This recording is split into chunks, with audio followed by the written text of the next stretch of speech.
kulanti wacan oo wanaagsan daawadayaal meel kastoo aad joogtaan ku soo dhawaada barnaamijka falanqaynta wararka waxaana maanta falanqaynteena aan ku eegaynaa taliye sare oo ka tirsan ururka Xamaas qaasatan qaybta al-Qassam ee militariga oo ay sheegtay Israa'iil inay duqeyn ay ku dishay ninkaas iyo taariikh nololeedkiisa ayaan ku falanqayn doonaa barnaamijkeena falanqaynta dhacdooyinka laba isbuuc aamusnaana kadib afayeenka ciidamada Israa'iil ayaa sheegay talaadadii in ay dileen Marwan Ciise oo ahaa taliye ku-xigeenka ciidanka Xamaas qaybta al-Qassam ninkan ayaa ka mid ahaa baalasha ay ku duulaan ciidamada al-Qassam waxaana furo u ahaa howlgallada iska caabinta ee dadka reer Falastiin ay kula jiraan ama ay kaga soo horjeedaan ciidanka Yuhuudda ee duulaanka ku soo qaaday marinka Gaza. Marwan Ciise waxa uu ahaa 58 sano jir waxaana lagu naanaysi jiray ninkii harka ahaa taas oo muujinaysa awoodda dhinaca howlgallada ee uu lahaa. Waxa uu dubdhaxaad u ahaa howlgallada iska caabinta Falastiiniyiinta waxaana ku dhashay magaalada Gaza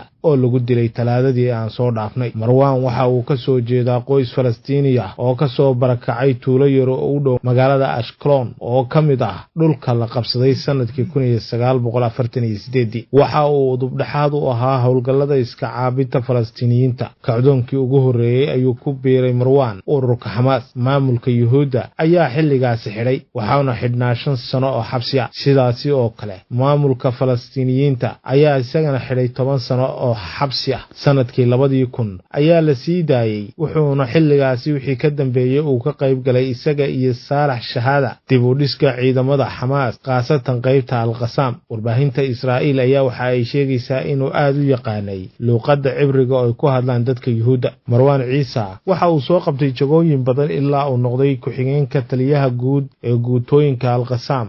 Marwan waxa uu bedelay Maxamed al-Jabari oo Israa'iil ay dishay sanadkii 2012 isagoo xilligaasi ay u dhigtay shirqool. sanadkii 2021 waxa loo doortay Marwan inuu ka mid noqdo xafiiska siyaasadda ee ururka Xamaas. Marwan Ciise waxa uu caan ku ahaa inuu soo koobo farqiga u dhaxeeya garabyada siyaasadda iyo qaybta militariga ee ururka Xamaas. waxa sidoo kale lagu xasuusan doonaa oo uu door weyn ku lahaa dhinaca wax soo saarka qaasatan hubka iyo agabka kale iyo waliba kiisaska maxaabiista Israa'iil ayaa dhowr jeer oo hore beegsatay Marwan Ciise sida sanadkii 2006 2014 iyo 2021.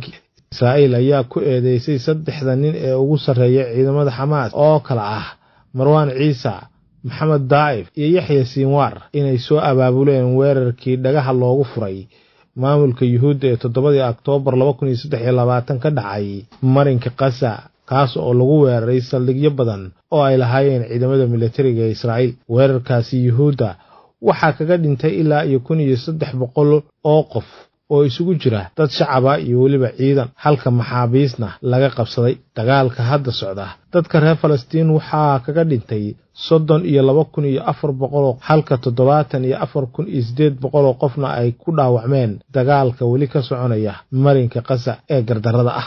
daawadayaal intaas waxaan ku soo koobaynaa taariikh nololeedkii Marwan Ciise oo ahaa taliye ku-xigeenkii ururka Xamaas qaybtiisa militariga ee al-Qassam. fadlan daawade haddaad ku cusub tahay barahayaga bulshada waxaan kaa codsanaynaa inaad channelka subscribe noo saarto, facebookana noo follow garayso, barnaamijkana noo like garayso, wixii aragtidaadana aad qaybta commentiga nagula wadaagto. waxaan kaga tegaynaa sidaas iyo nabadgelyo. wassalaamu calaykum waraxmatullaahi wabarakaatu.